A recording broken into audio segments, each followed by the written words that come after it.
بسم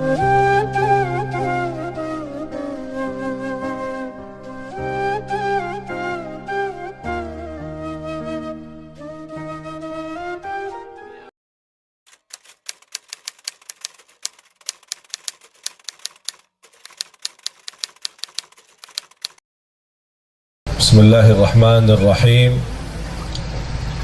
السلام عليكم ورحمة الله وبركاته.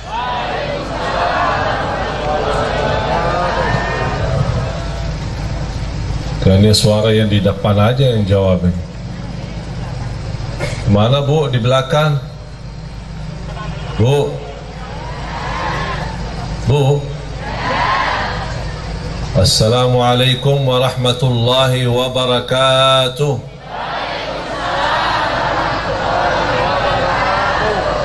Kayaknya baru cas lagi. Alhamdulillah. Alhamdulillahi Rabbil Alamin. Wa ashhadu an la ilaha illallah wahdahu la sharika lah waliyus salihin.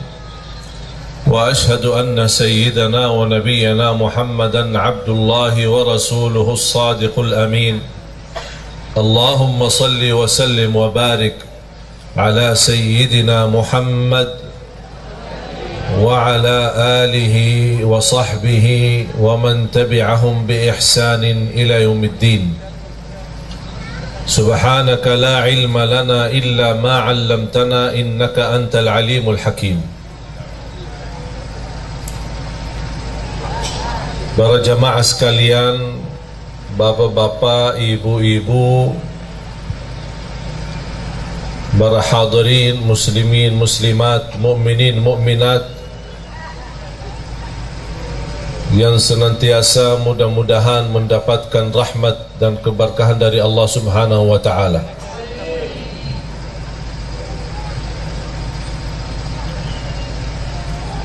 أعوذ بالله من الشيطان الرجيم. بسم الله الرحمن الرحيم. يا أيها الذين آمنوا اتقوا الله ولتنظر نفس ما قدمت لغد واتقوا الله إن الله خبير بما تعملون. ولا تكونوا كالذين نسوا الله فأنساهم أنفسهم أولئك هم الفاسقون. لا يستوي أصحاب النار وأصحاب الجنة. أصحاب الجنة هم الفائزون. لو أنزلنا هذا القرآن على جبل لرأيته خاشعا متصدعا من خشية الله. وتلك الأمثال نضربها للناس لعلهم يتفكرون.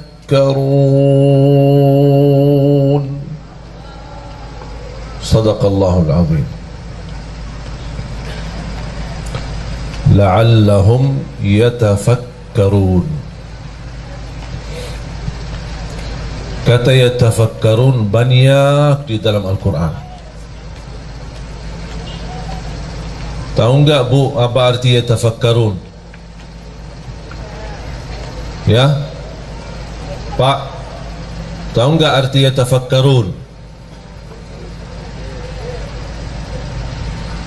Orang yang berfikir.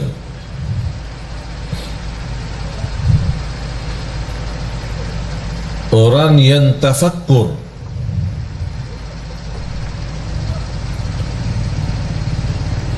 Yang dimaksud tafakkur untuk apa? Kan kita sudah,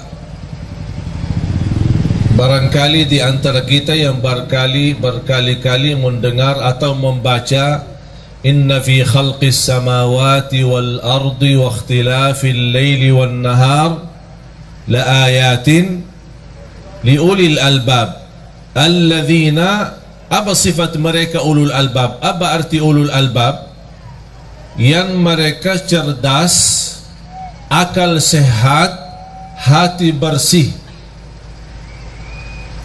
Cerdas, akal sehat, hati bersih.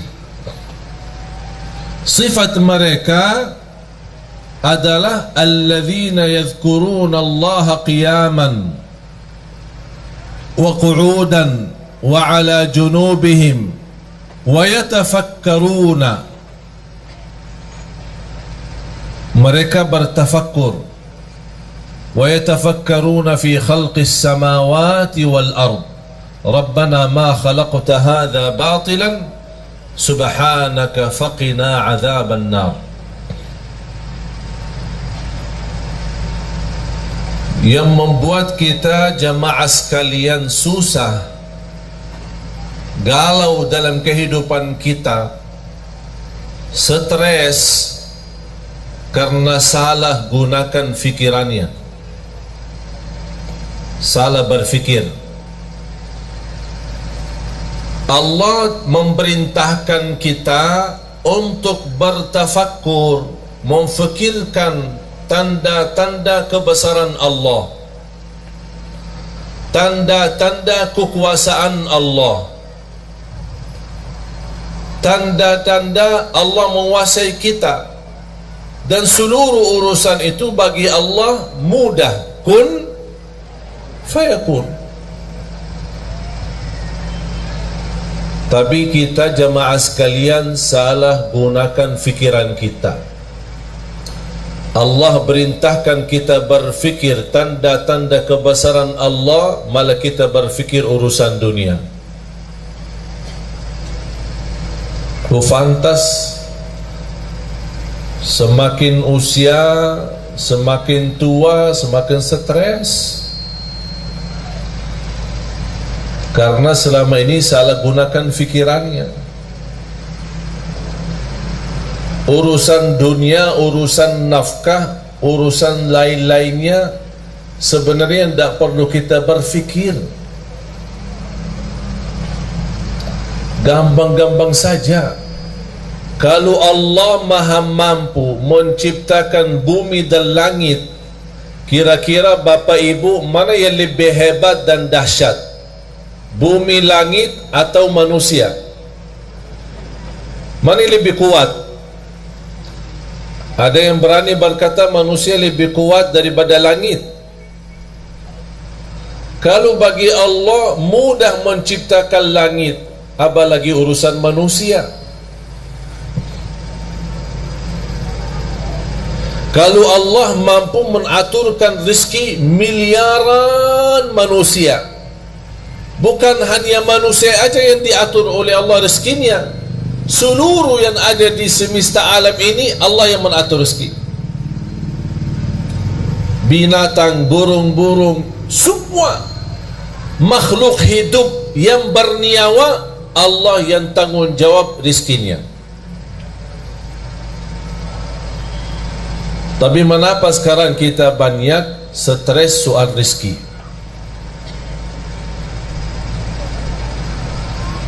Bahkan banyak di antara kita yang mengkaitkan rezeki adalah duit.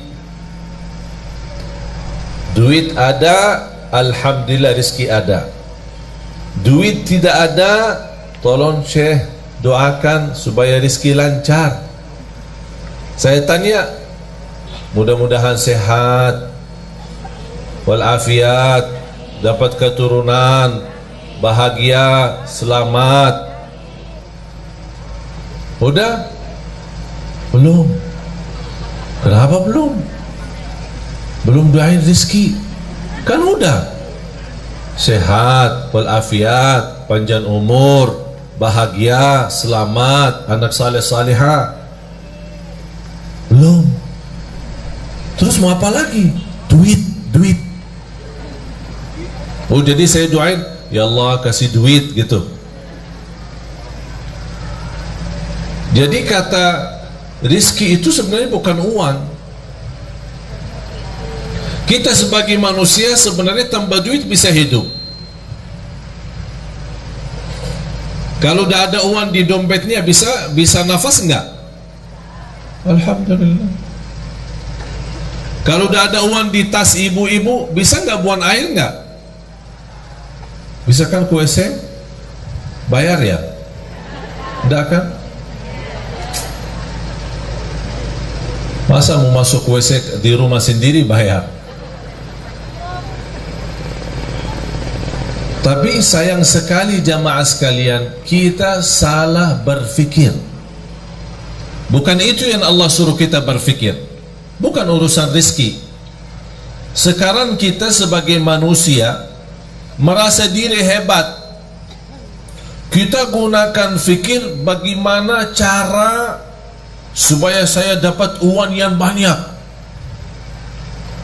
Bukan berfikir bagaimana cara saya dapat halal walaupun sedikit.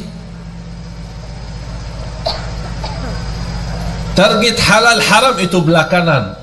Yang penting dapat dulu. Yang penting dapat dulu, nanti saya pisahin mana halal mana haram, gampang itu urusan. Dan semestinya dari awal kita harus komitmen untuk mencari yang halal walaupun sedikit.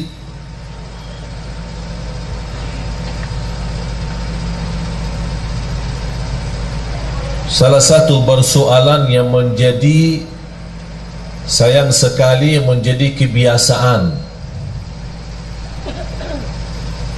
saya bisa katakan sudah menjadi budaya, tradisi, kebiasaan. Apa itu? Suka pinjam duit. Saya sekarang bertanya jamaah, yang punya hutang angkat tangan. Tuh kan, bobo yang di belakang, mana angkat tangan? Yang banyak hutang, yang bukan punya hutang angkat tangan. Hutang sama bank, hutang cicilan, cicilan motor, cicilan rumah, cicilan mobil, cicilan istri. Oh, ada cicilan istri? Ada cicilan istri. Dia tidak punya duit, mau nikah, maksa-maksa pinjam. Begitu dia nikah sama istri, istri juga tidak kuat melihat hutangnya banyak, minta cerai, pisah sama istrinya. Tapi dia masih sampai sekarang bayar hutang. Itu namanya istri cicilan.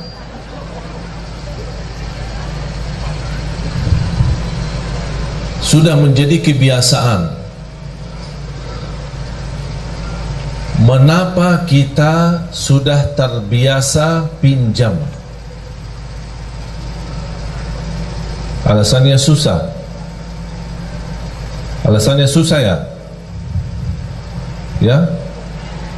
Yang pinjam alasannya susah angkat tangan. Tidak susah kan?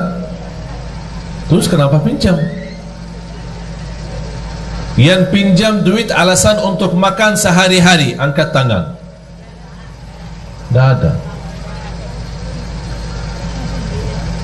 Yang pinjam alasannya untuk menambah motor. Tambahan motor ada. Sebenarnya kalau kita berfikir sebelum kita mengambil keputusan, insya Allah tidak jadi pinjam. Buat apa? Makan alhamdulillah, minum alhamdulillah, sehat alhamdulillah, bisa jalan alhamdulillah. Ada satu cerita, ada orang punya mobil mewah, pas berhenti di lampu merah, Di sampingnya ada mobil cukup mewah tapi beda model. Misal mobil Mercy sama BMW, bagusan mana? Sama-sama bagus ya. Orang yang bawa BMW melihat Mercy pas lampu merah, aduh, dari dulu cita-cita saya punya Mercy, tapi dapat BMW. Di samping BMW ada lagi mobil Kijang, Innova. Subhanallah, mobil BMW ini luar biasa. Kapan saya bisa punya BMW? Di samping Innova ada Avanza. Ya Allah, kalau mobil Innova terbaru beda luar biasa.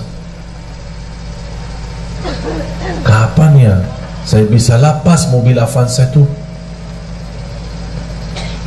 Pas di samping Avanza ada orang naik motor. Ya Allah, kapan bisa punya Avanza? Yang di samping bawa motor ada bawa sepeda. Aku udah saya tua-tua, begal setiap hari naik sepeda. Kapan bisa punya sepeda motor biar cepat selap-selip?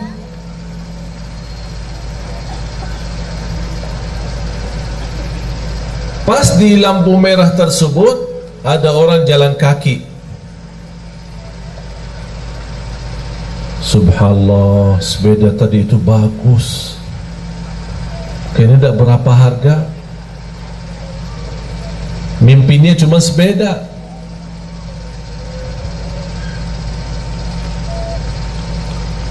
Pas orang lagi jalan, di pinggir jalan ada sebuah rumah. Dari jendela rumah ada orang cacat, dia pakai kursi roda. Dia membayangkan orang yang lagi jalan, ya Allah, kapan saya bisa sehat supaya bisa jalan?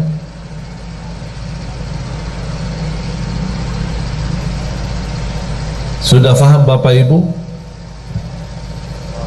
Yang punya BMW minta Mercy, yang punya Innova minta BMW, yang punya Avanza minta Innova, yang punya motor minta Avanza, yang punya sepeda minta motor, yang jalan kaki minta sepeda, yang tidak jalan sama sekali karena lumpuh atau sakit atau cacat kakinya, dia minta, tidak minta apa-apa, hanya minta supaya bisa jalan. Itu menunjukkan apa jamaah sekalian? Kita kurang bersyukur. Padahal sederhana, apa adanya. Jamaah sekalian, sempat nggak nonton di YouTube atau di TV kehilangan mobil saya? Nonton ya? Ya Allah, setiap hari ditelepon jamaah. Apa? Udah ketemu mobilnya belum? Mobil apa? Aku aja lupa. Dapat berpikir. Cuma luar biasa pikiran jamaah semua.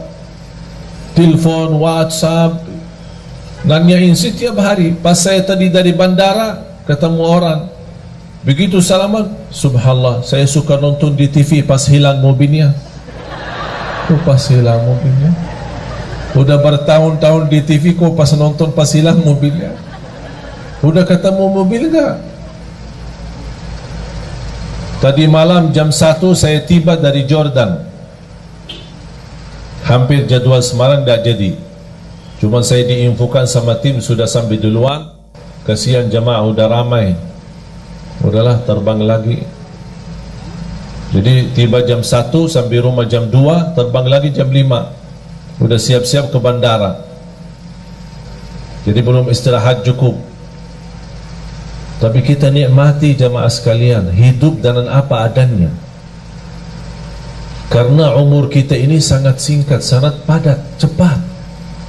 Hari ini kita bisa bersama-sama bertemu, tapi belum tentu besok bertemu. Nikmati hidupmu jamaah sekalian. Jangan anda bikin diri stres. Allah tidak senang kalau kita susah.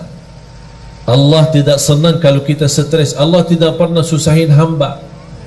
Tapi sayang sekali hamba maksa diri mau hidup susah. Jangan ada yang merasa mengapa Allah uji saya. Allah tidak pernah mau uji kita. Kalau Allah uji kita berarti Allah berikan tanda supaya kita sadar ada kesalahan. Ada salah apa?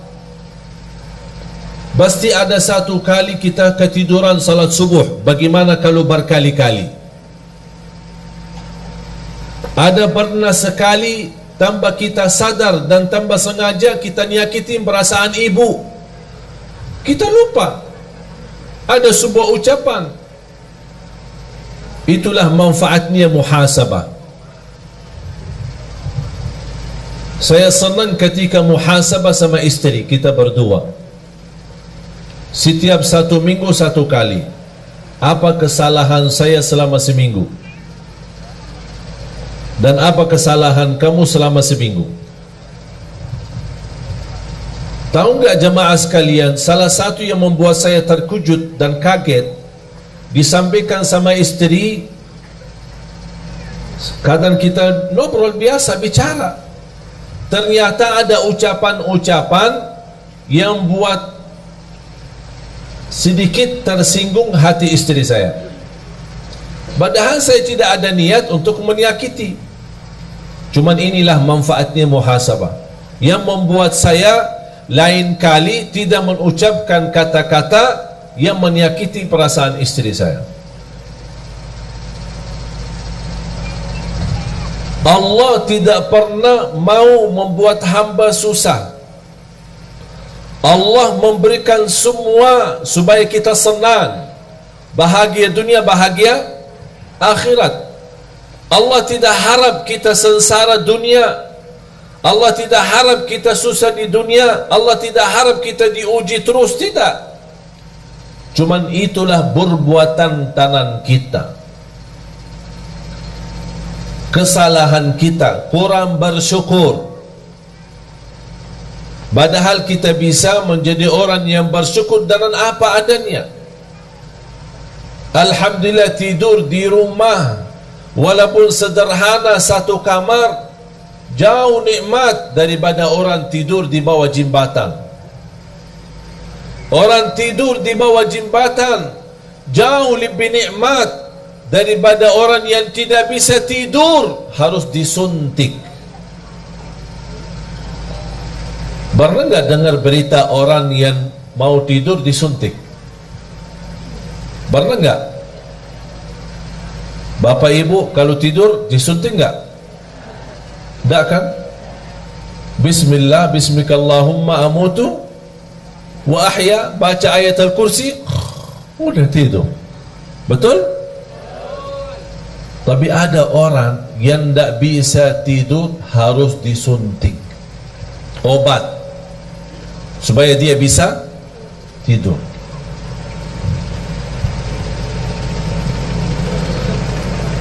Agar kita bisa merasakan nikmatan yang Allah berikan, walaupun nikmat itu sederhana dan sedikit, kita ingat orang lain yang tidak punya apa-apa.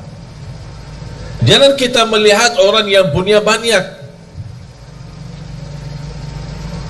Kalau sudah punya mobil, jangan lihat mobil yang lebih mewah, tapi lihat orang yang masih punya motor. Supaya mobil yang kita punya, Masya Allah, nampaknya kaya raya saya. Walaupun sehari mobil bisa jalan, sehari didorong, tapi namanya Alhamdulillah ada mobil.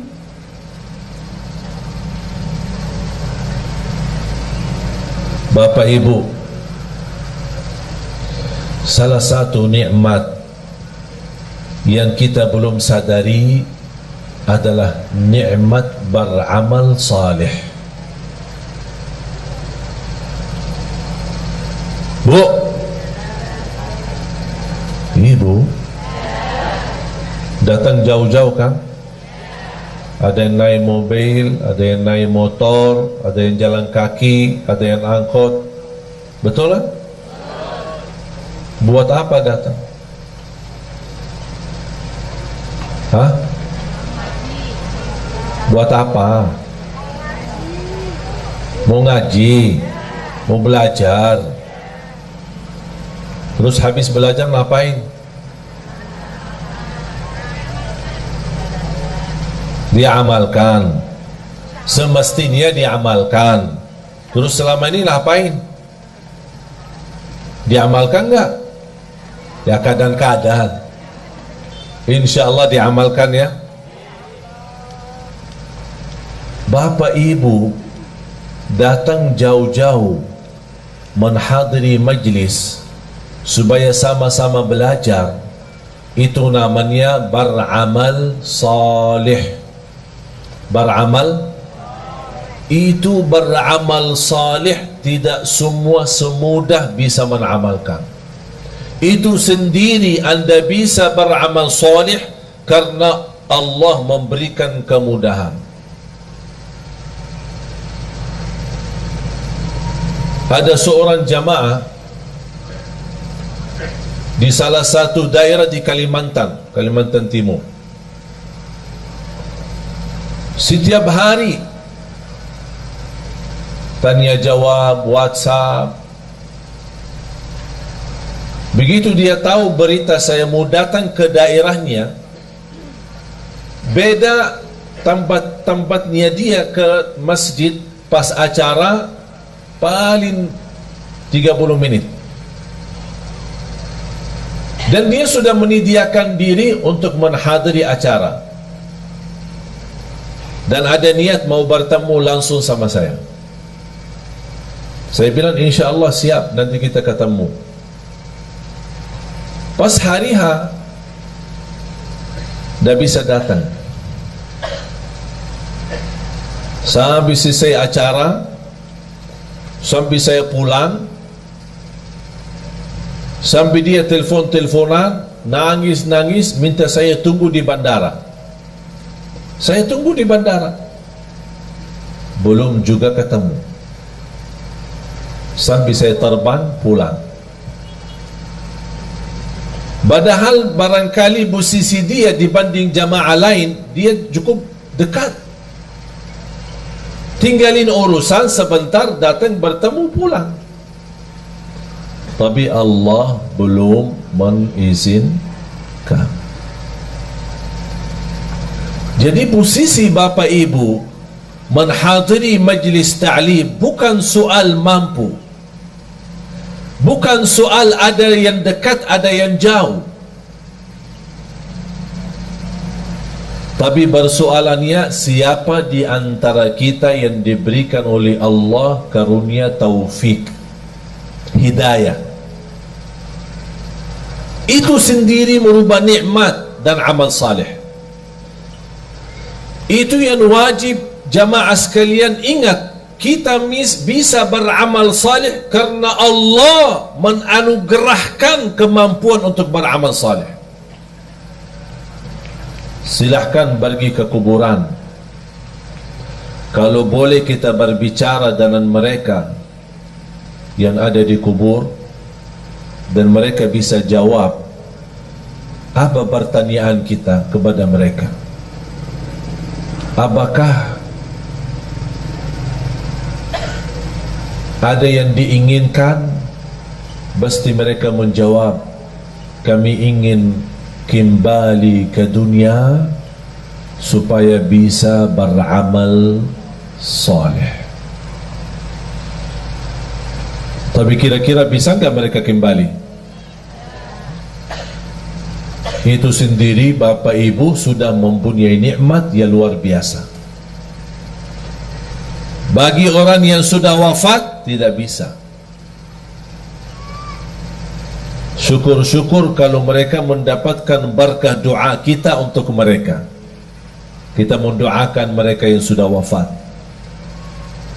Allahumma ighfir lil muslimina wal muslimat wal mu'minina wal mu'minat al ahya'i minhum wal amwat, yang hidup maupun yang telah wafat. Kita doakan. Tapi mereka beramal, tidak bisa. Siapa yang bisa beramal? Kita, jamaah sekalian yang masih ada, yang masih hidup. Itu merupakan nikmat. Dan yakini jamaah sekalian, nikmat yang kita miliki itu luar biasa. Itu tidak bisa dinilai dengan duit. Kita bisa bangun tahajud, itu luar biasa. Karena orang yang bangun tengah malam, dia tinggalkan tempat tidur yang nyaman dan enak, karena Allah subhanahu wa ta'ala berbangga di hadapan malaikat. Allah berbangga di hadapan malaikat. Apa kata Allah kepada malaikat? Ya malaikati, wahai malaikaku, lihatlah hambaku ini, lihat. Buat apa dia bangun tengah malam, tidur enak, nyaman, tapi dia maksa diri bangun? Kenapa? Kata Allah, karena aku, kata Allah. Dia bangun karena aku, kata Allah, bukan karena siapa-siapa. Itu yang membuat Allah bangga di hadapan malaikat. Itulah hambaku. Ketika kita mendengar azan Allahu Akbar, Allahu Akbar, kita tinggalkan segala urusan. Yang terutama, tunaikan salat. Mau apapun urusan, tidak ada sesuatu yang menghalangi kita salat. Itu juga amalan yang membuat Allah bangga. Dan Allah tunjukkan kepada malaikat, wahai malaikatku, lihat, itu hambaku, itu hambaku. Oleh kerana itu jamaah sekalian, ketika kita beramal salih, jangan anda merasa malas. Jangan ada yang berkata, mengapa saya diuji? Jangan ada bahasa, mengapa Allah? Tapi semestinya ada bahasa, mengapa saya belum bisa menjadi seorang hamba yang benar-benar salih-salihah? Mengapa saya belum bisa mendapatkan ridha Allah sebagaimana para sahabat, para orang-orang salih? Mengapa saya belum bisa meyakinkan diri saya menjadi orang yang bahagia, selamat? Jangan anda berkata, mengapa Allah? Karena Allah tidak pernah mau susahin kita. Dan ingat jamaah sekalian, ketika Allah memberikan sebuah ujian, yakini itu tanda Allah sayang sama kita.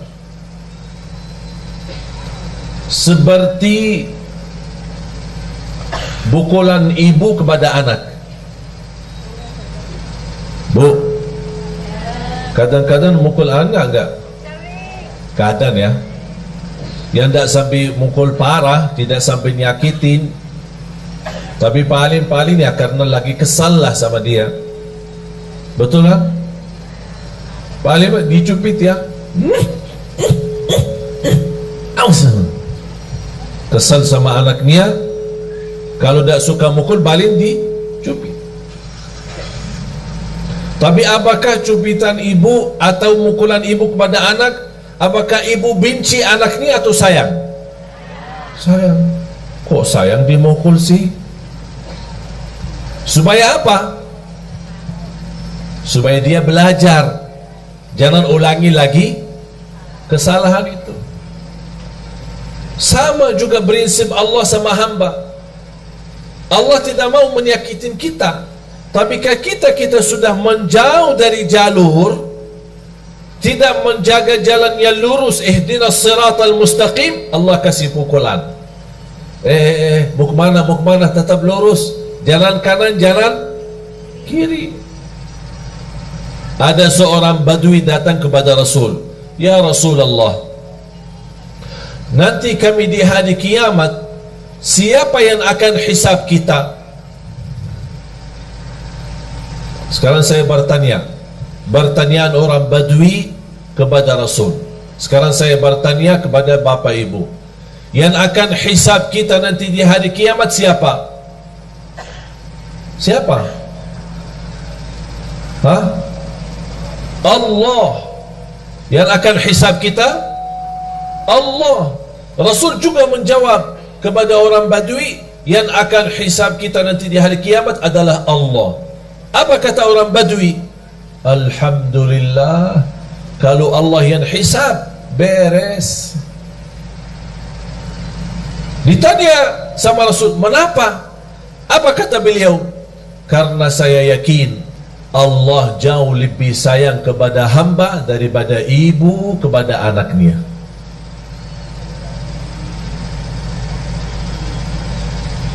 Allah Maha Sayang.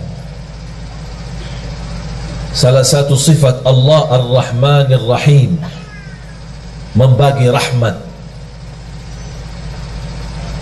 Para jamaah sekalian, seberapapun dosa kita, seberapapun besar dosa kita, seberapapun jumlah dosa-dosa kita, jangan sampai putus asa. Karena Allah paling gampang bagi Allah ampunan dosa. Tapi ada satu permintaan, kalau memang anda ingin Allah ampuni segala dosanya, apa tugas kita? Memohon ampun. Tapi ketika kita memohon ampun, jangan ada bahasa memohon ampun dari lisan, dari lidah, tapi hatinya masih ingin kembali dosa lagi. Itu namanya memohon ampun yang masih palsu, belum mantap.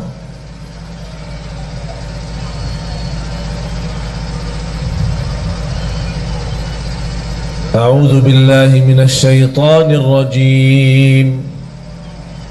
Bismillahirrahmanirrahim. Qul ya ibadiyalladzina asrafu ala anfusihim la taqnatu min rahmatillah. Innallaha yaghfirudz dzunuba jami'a. Innahu huwal ghafurur rahim. Sadaqallahul azim. Saya minta Bapak Ibu selepas acara masing-masing buka Al-Quran, surah Az-Zumar, surah 39, mulai dari ayat 53 sampai selesai surah. Surah Az-Zumar, surah 39 ayat 53 dan seterusnya sampai habis. Sungguh kalau kita baca, menhayati, mempelajari, mendalami, akan kita merasa malu. Mengapa merasa malu? Karena di ayat tersebut Allah menunjukkan begitu hebatnya dan dahsyatnya ampunan dosa. Paling gampang diampuni dosa. Yang belum salat, ayo sama-sama kembali dan jaga salat. Yang belum tahajud, ayo silahkan jaga tahajud. Walaupun sebelum tidur boleh. Kalau kita belum terbiasa, bangun di akhir malam. Untuk salat malam, untuk tahajud, tidak harus tidur dulu. Karena salat malam waktunya dari habis Isya sampai subuh. Di awal boleh, di tengah boleh, di akhir boleh, sesuai kemampuan. Yang sudah alhamdulillah terbiasa bangun di akhir dan memang terbiasa tidur dulu baru bangun, alhamdulillah terusin.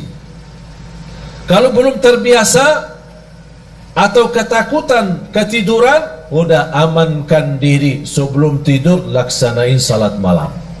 Berapa rakaat? Terserah. 2 boleh, tutup witir 1 boleh, 2 boleh, 3 witir boleh, 4 boleh, 3 witir boleh. Tidak harus 8, tidak harus 10, tidak harus 100, sesuai kemampuan. 2 salam, 2 salam, 2 salam. Sudah merasa puas, tutup 1 witir, udah selesai. Boleh 1 rakaat witir? Boleh. 3 rakaat witir? Boleh. Alhamdulillah mudah. Tak ada yang susah. Para jemaah sekalian, saya kasih amalan. Mau enggak jadi lebih baik? Beneran? Serius? Hah? Yang serius mau jadi lebih baik, angkat tangan. Oh, Masya Allah. Ini harus berdiri. Ini serius. Mau jadi lebih baik. Tapi amalan ini bersungguh-sungguh dijalani ya. Ya, di luar salat itu kita sudah sebenarnya tidak perlu bahas salat. Semestinya tidak perlu bahas salat. Karena bagi orang muslim tidak fantas kalau tidak salat. Betul? Bahkan ulama menganggap orang yang tidak salat bukan muslim lagi. Apa amalannya? Sebelum saya sampaikan amalan, yang punya HP, angkat HP-nya. Angkat semua. Semua yang punya HP. Anak-anak pun yang punya HP, angkat. Adik punya HP enggak? Adik? Dek? Angkat ya. Hari ini hari Ahad, hari Minggu. Besok hari Senin ya. Senin, Selasa, Rabu, Kamis. Ada yang suka puasa Senin? Yang suka puasa Senin, angkat tangan. Mulai besok kita puasa hari Senin. Ya. Puasa hari Senin, niat ikuti sunnah Nabi Muhammad SAW. Barang siapa yang puasa 1 hari karena Allah, akan Allah jauhkan dari neraka Jahannam 70 tahun. Tapi di samping puasa apa yang harus dilakukan? Mulai hari Senin sampai hari Kamis, kita puasa Senin dan Kamis.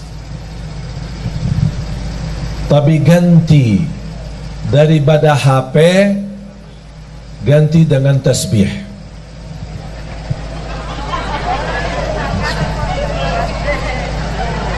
Ganti dengan tasbih. Berapa lama? Senin, Selasa, Rabu, Kamis. Puasa Senin, tutup hari. Yang suka puasa Daud, boleh hari Senin, hari Rabu, kemudian Jumat. Tapi boleh nggak saya jalanin dua-duanya? Contoh, saya suka puasa Daud, tapi saya juga ingin puasa Senin Kamis. Jatuhnya hari Senin puasa Daud. Niatkan 2. Karena soal sunnah boleh digabung niat. Kalau saya namakan 2 in 1. Senin puasa sunnah Nabi Muhammad dan puasa Nabi Daud. Hari Selasa tidak ada. Hari Rabu puasa sunnah Nabi Daud. Hari Kamis puasa sunnah Nabi Muhammad. Kemudian hari Jumat puasa sunnah Nabi. Faham? Jadi boleh kita gabungkan dua-duanya. Tapi saya tidak minta hari ini, tapi minta besok. Berarti hari ini yang punya urusan, tolong selesaikan. WhatsApp, BB, HP, apa semua selesai. SMS, mau telefon, apa. Pak, ini maaf ya, saya mulai hari besok saya tidak bisa dihubungi ya. InsyaAllah kita Jumat bertemu ya. Ganti HP dengan tasbih. Itu amalan. Siap nggak? Hah? Tadi katanya serius. Kalau sekarang jangan siap? Hah? Mana ya? Siap nggak ya? Wallahi, demi Allah jemaah sekalian, bakal nikmat.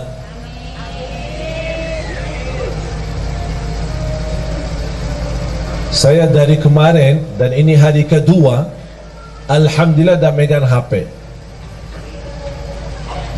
Walaupun ada yang kontak kepada asisten saya, ditanya, ini kok HP-nya Syekh tidak aktif-aktif sih? Kita ingin mau bertanya. Saya memang kasihan jemaah yang masih ingin bertanya, tanya jawab. Tapi harus kita juga melayani jemaah. Jangan terlalu melayani jemaah tapi lupa diri. Harus kita juga melayani diri sendiri. Salah satunya amalan ini.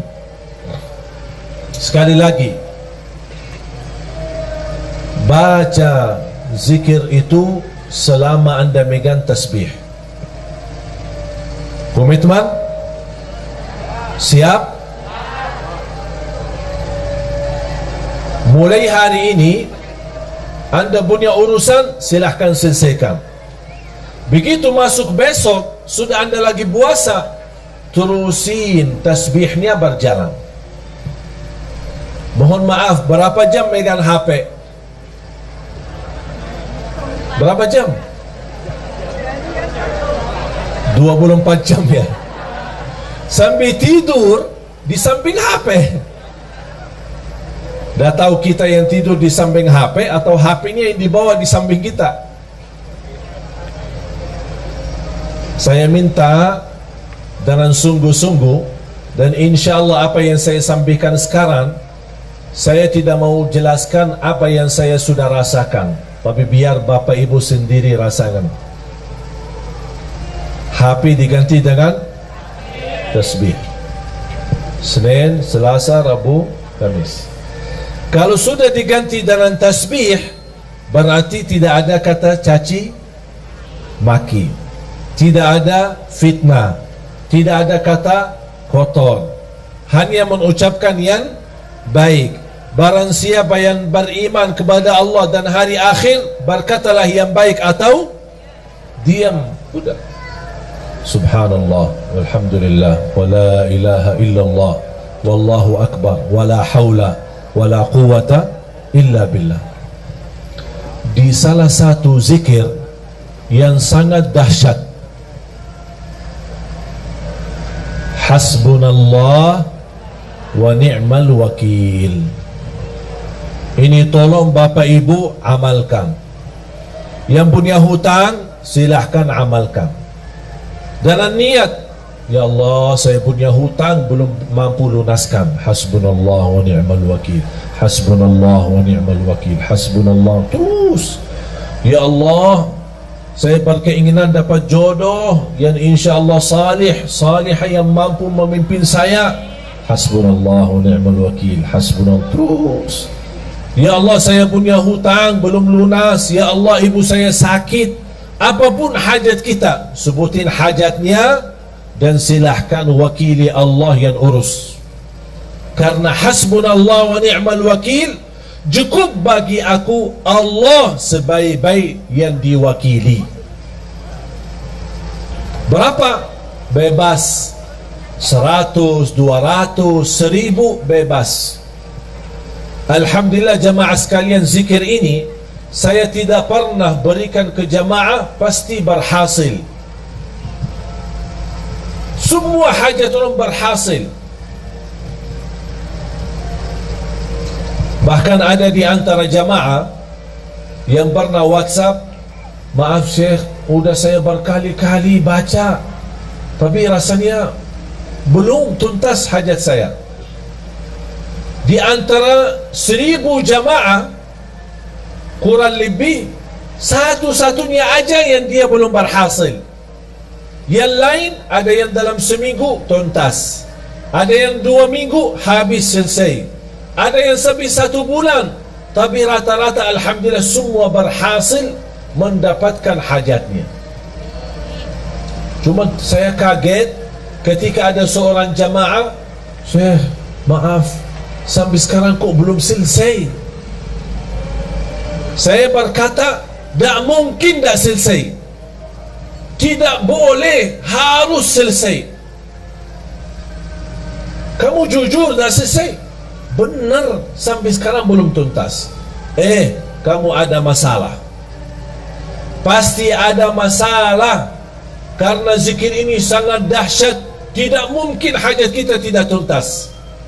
Saya mulai bertanya, bagaimana hubungan kamu sama orang tua? Alhamdulillah baik. Sudah berkeluarga? Berkeluarga. Sama istri, sama anak? Alhamdulillah lancar. Suka puasa? Alhamdulillah suka puasa, malah dia puasa Nabi Daud. Apa yang masalahnya kok sampai sekarang belum tuntas hajatnya? Saya bilang, maaf Pak, pasti ada sesuatu. Coba cek lagi. Langsung dia berkata, maaf Syekh, saya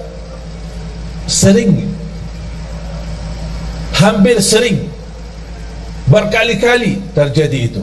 Apa? Ketiduran salat subuh. Oh, di situ masalahnya. Kuda tuntas hajatnya.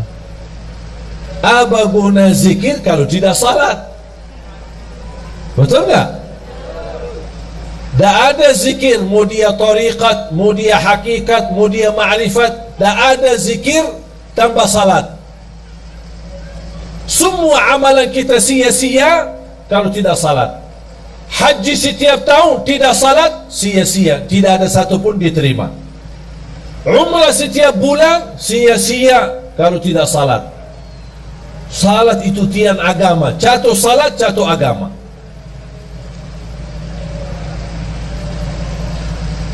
Bapak Ibu,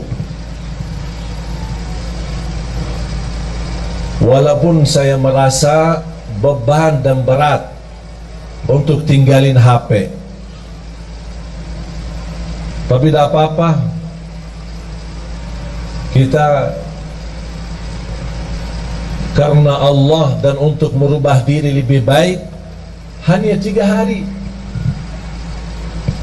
Senin, Selasa, Rabu tuntas, Kamis selesai. Apalagi kalau kita sedang puasa. Yang sudah siap, angkat tangan. Yang siap, angkat tangan. Mau berfikir dulu ya. Ada yang nampaknya kayaknya mau berfikir dulu. Gimana? Ini rasanya HP kok tidak bisa ditinggal. Syekh, ada enggak amalan lain? Tapi jangan tinggalin HP. Berat. Tapi mengapa saya nawarkan kepada Bapak Ibu amalan ini? Karena apa yang telah saya nikmati dan rasakan, saya ingin Bapak Ibu juga nikmati dan rasakan. Saya tidak mau cerita, tapi biar Bapak Ibu sendiri yang mengalaminya, biar Bapak Ibu sendiri yang merasakannya. Tolong, kalau boleh saya memohon, boleh nggak saya mohon? Boleh ya?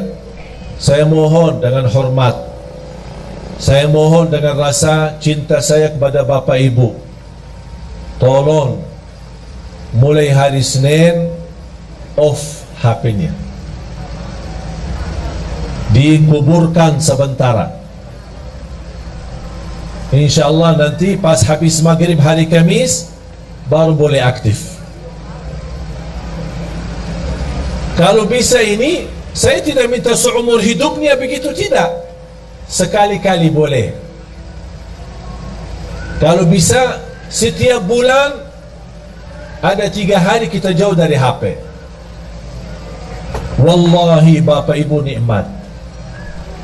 Karena mohon maaf, gara-gara HP itu membuat kita banyak stres. Kita aja menjaga diri dari dosa, mau tidak mau terlanjur dosa gara-gara HP. Komunikasi, ada kata-kata, ada foto, ada gambar, ada video, macam-macam. Apalagi dalam kondisi sekarang. Sekarang HP aplikasinya bisa Twitter, bisa Facebook, bisa WhatsApp, bisa BB, bisa semua. Semua syaitan ada di HP. Berapa syaitan? Bahagia seorang yang bisa menjadikan HP itu salah satu yang bisa digunakan amal saleh, mendekatkan diri kepada Allah melalui HP. Bisa menjawab jamaah, bertanyaan, bisa melayani jamaah, bisa menyampaikan hikmah, nasihat. Siap Bapak Ibu? Hasbunallah wa ni'mal wakil. Khususnya pemuda-pemuda ini. Nampaknya berat ini. Mau 1 jam aja jauh dari HP. Yang aku heran, saking kita asik sama HP, pas sudah habis baterai sambil dicas masih megang HP. Mau tidur, yang terakhir kita bertemu sama HP. Begitu melek mata bangun, yang pertama dilihat HP. Astaghfirullahalazim. Mohon maaf, menurut saya itu keterlaluan, berlebih-lebihan. Itu kita tidak sadar. Tapi silahkan Bapak Ibu, silahkan coba. Apalagi saya hari ini, kalau saya mau komunikasi sama istri, ada perlu, ada apa, pakai HP yang pendamping saya. Ada orang pendamping saya pakai HP-nya. Istri, udah gimana? Ini nanti saya pulang ya. Selesai. Dah pakai HP saya lagi. Bertahan hanya 3 hari. Memang mohon maaf, urusan HP banyak kita urus. Ada urusan keluarga, ada urusan kerjaan, saya maklum. Tapi yang saya ingin, Anda harus bisa melatih diri untuk walaupun sementara. Kalau tidak bisa selama 3 hari, coba kira-kira bisa enggak 2 jam, 3 jam berhari jauh dari HP. Tapi diganti dengan hal yang lebih baik. Apa? Tasbih, zikir, istighfar, salawat kepada Nabi Muhammad SAW, baca Al-Quran, baca Al-Quran.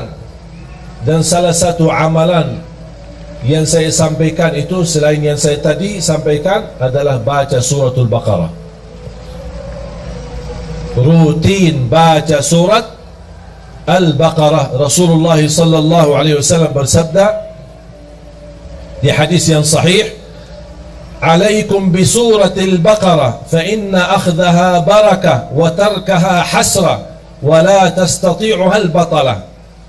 Rasulullah bersabda kepada kita semua sebagai umatnya, berbanyak baca suratul Baqarah.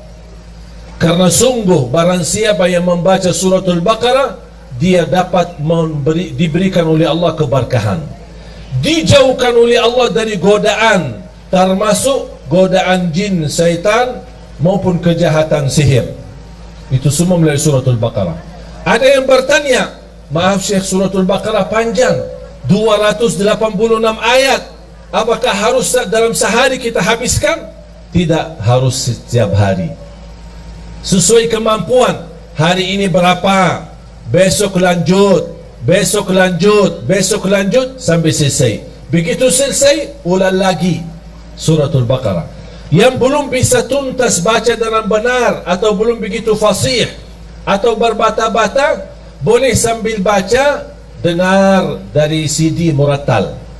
CD murattal atau dari HP yang simpan isinya Al-Quran, yang bisa disetel, bisa dengar, ya sambil baca, dengar suratul Baqarah. Ini termasuk salah satu amalan yang amat dahsyat. Subhanallah, ibu saya setiap hari rutin baca suratul Baqarah. Setiap hari. Sudah berapa lama? Hampir 20 tahun dah pernah tinggalkan suratul Baqarah. Kalau tidak sempat di rumah, dia baca di mobil. Bahkan kemarin dia temani saya di Jordan, sambil kita jalan lagi syuting acara Kultum yang insyaAllah nanti ditayangkan di bulan suci Ramadan. Mohon doanya nanti di RCTI. Sambil saya jalan-jalan sama ibu sendiri sambil megang HP baca suratul Baqarah. Setiap hari dia sudah komitmen selesai suratul Baqarah setiap hari sekali. Saya tidak minta bapak ibu setiap hari sekali, sesuai kemampuan. Setengah juz boleh, kalau bisa 1 juz boleh, kalau tidak bisa 1 juz hanya berapa halaman tidak apa-apa. Halaman ini besok lanjut sampai selesai. Begitu selesai ulang lagi. Karena suratul Baqarah luar biasa dahsyat. Bukan hanya untuk keberkahan, bahkan untuk penyembuhan dari penyakit. Ada yang merasa gelisah, susah hati, susah fikiran, susah rezeki, merasa tidak nyaman, baca suratul Baqarah rutin, karena keberkahannya luar biasa. Jamaah sekalian dimuliakan Allah Subhanahu wa taala, zikir dan baca Al-Quran memang itu sebenarnya menjadi salah satu ibadah yang hampir sangat jarang kita laksanakan. Apalagi yang saya minta memberikan amalan ini, mengapa? Karena kita mempersiapkan diri, tidak lama lagi kita menyambut sama-sama bulan suci Ramadan. Bapak Ibu, kalau Anda bisa terlatih untuk tinggalin HP, InsyaAllah begitu Anda menyambut bulan Ramadan, InsyaAllah Anda mampu tinggalkan HP-nya selama Ramadan. Dan itu bukan sesuatu yang susah, sangat mudah, tapi kembali kepada diri kita. Inna Allah la yughayyiru ma biqawmin hatta yughayyiru ma bi anfusihim. Allah tidak akan merubah satu kaum, tidak merubah nasib satu kaum, tidak merubah kebahagiaan satu kaum, kecuali mereka merubah diri sendiri. Komitmen Bapak Ibu sudah niat, yakin, InsyaAllah siap.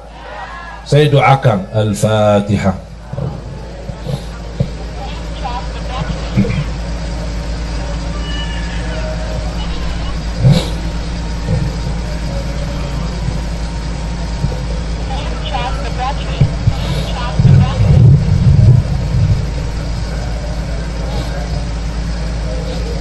Amin, amin.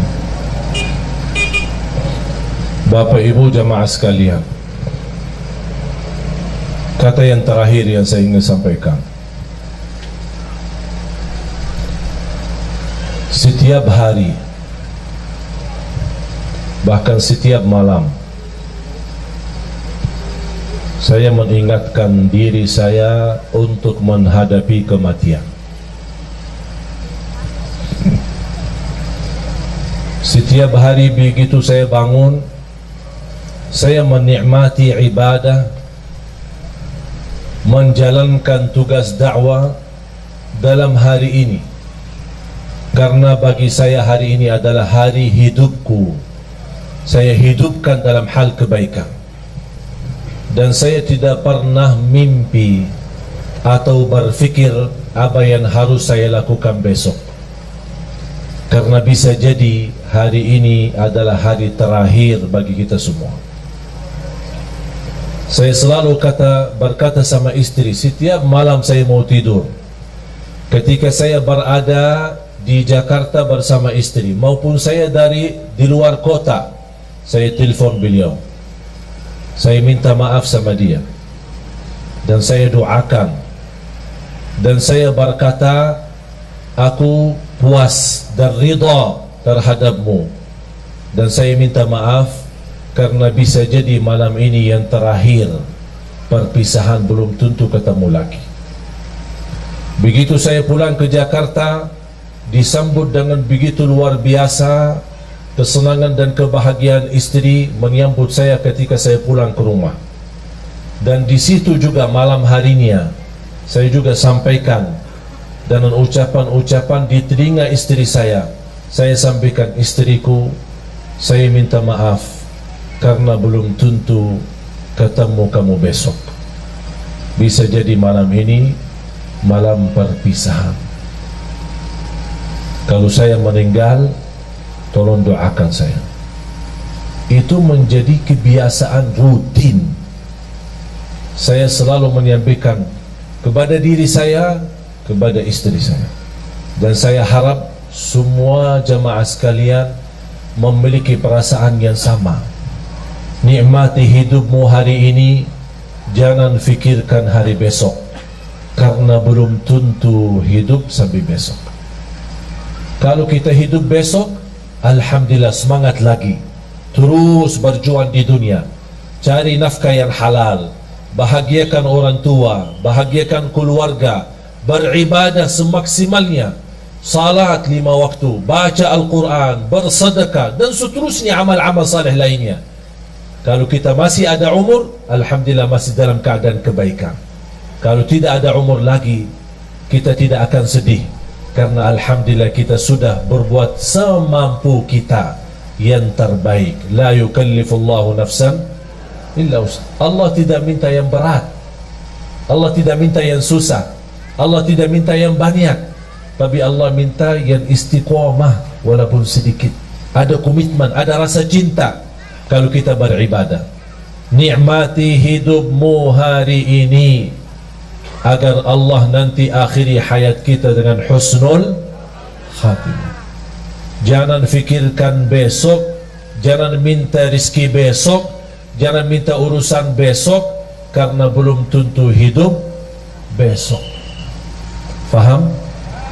Ini tolong menjadi pesan saya untuk semua jamaah. Sambil saya sudah menjadi kebiasaan, saya ingatkan diri saya dan istri saya. Jujur saja jamaah sekalian, hampir setiap malam saya merasakan diri saya mimpi di dalam kubur. Setiap malam. Bahkan di dalam mimpi menunggu, ya Allah, kapan saya dijemput? Ya Allah, kapan saya bisa merasakan kenikmatan kubur? Yang Rasul sendiri berkata, kubur itu ada 2, taman dari taman surga atau lubang dari lubang neraka. Tinggal siapa? Kita yang milih. Bukan Allah yang milih, tapi kita yang milih. Kalau memang anda ingin rumah nanti, rumah baru kita adalah kuburan, yang bapak ibu akan jauh lebih panjang usia di kubur daripada dunia. Kalau memang anda ingin baik, jadikan kuburannya raudhah, taman dari taman surga. Jadikan hidupmu taman dari taman surga. Ucapan-ucapan surga, perilaku surga, akhlak surga, berlangkah-langkah surga, dimanapun kita berada selalu membawa haruman surga. Kalau kita meninggal dunia, jangan sedih, jangan takut. Biar semua keluarga di sekitar kita menangis, tapi insya Allah kita bukan menangis, tapi senyum, bahagia, karena kita sudah pindah dari alam dunia yang begitu kotor, dari alam dunia yang begitu risah, dari alam dunia yang begitu hina. Kita insya Allah akan bertemu dengan Allah dalam merasa kebahagiaan yang luar biasa. Saya doakan mudah-mudahan bapak ibu semua husnul khatimah, husnul khatimah, husnul khatimah. Dianugerahkan taufiknya Allah agar kita menjadi hamba yang salih salihah untuk hari hidup kita, hari kebahagiaan kita, hari bisa istiqamah dalam taat kepada Allah. Bukan kita memohon panjang umur begitu saja, tapi kita memohon panjang umur dalam taat kepadamu ya Allah. Itulah umur yang bermakna. Tapi kalau umur tanpa taat, itu umur yang sia-sia. Mari kita sama-sama berdoa.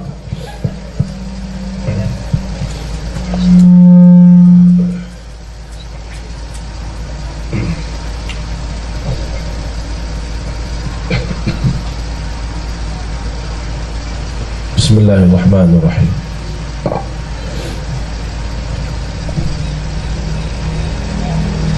Alhamdulillahi Rabbil Alamin.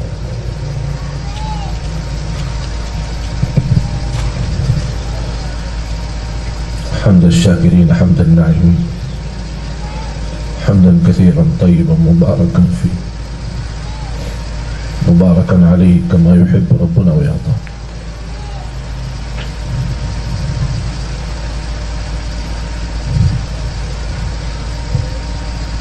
اللهم صل على سيدنا محمد وعلى آل سيدنا محمد.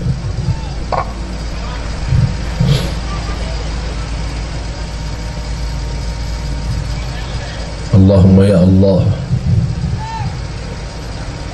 اهدنا ila siratikal mustaqim. Berilah kepada kami petunjuk kepada jalan yang lurus. Ya Allah, berikan kepada kami umur yang sihat wal afiat, istiqamah dalam taat kepadamu ya Allah.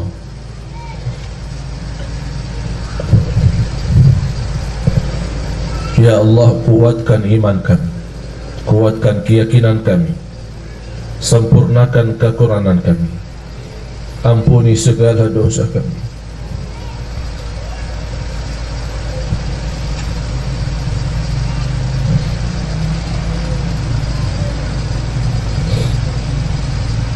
Ampuni segala dosa kami.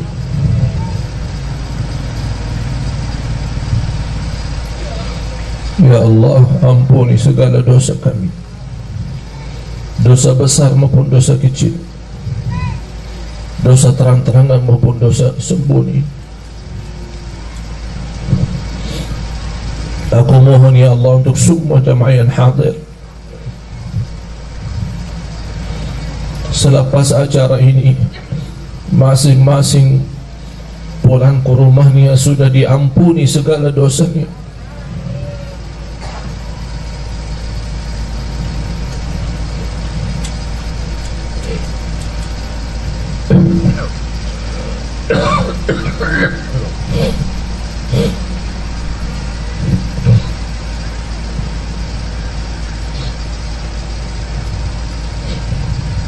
Berikan kepada kami hidayah, hidayah sampai akhir hayat. Akhiri hayat kami dengan husnul khatimah.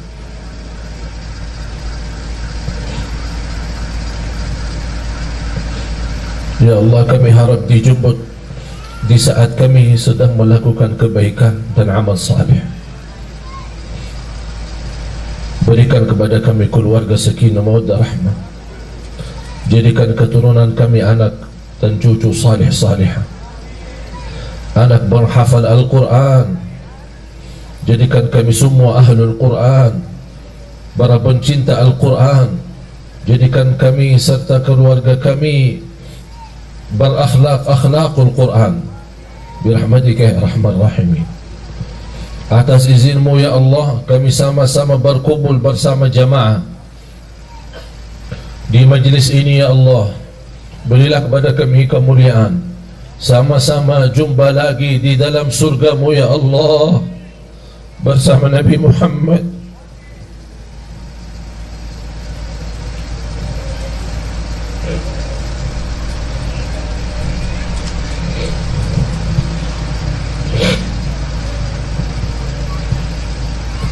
Bersama Nabi Muhammad sallallahu alaihi wasallam. Allahumma ighfir lil muslimin wal muslimat wal mu'minin wal mu'minat al ahya'i minhum wal amwat. Ya Allah, sehatkan badan kami, lancarkan urusan kami, berikan kemudahan dan umur, sama-sama bertemu dengan bulan suci Ramadan ya Allah, agar kami mampu menjadi orang-orang yang mampu merubah nasibnya di bulan suci Ramadan, dari neraka jahannam menjadi ahli surga ya Allah ya Rabbal Alamin.